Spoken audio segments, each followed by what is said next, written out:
ওই যে পিছন থেকে চকমক করতে করতে আসছে ওটা স্নেহা।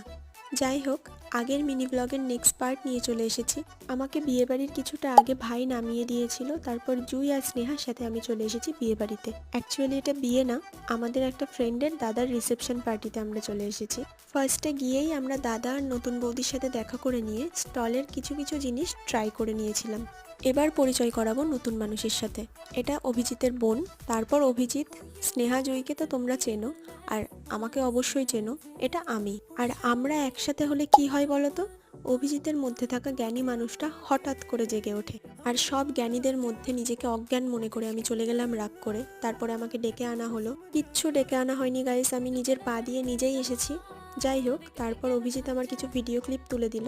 দেন আমরা খেতে চলে গেছিলাম। খেয়ে দিয়ে এবার বাড়ি ফিরবো, অনেকটা রাত হয়েছে। আর তোমাদের যদি এরকম ব্লগ ভালো লেগে থাকে একটা লাইক করে দিও। সবাই ভালো থেকো।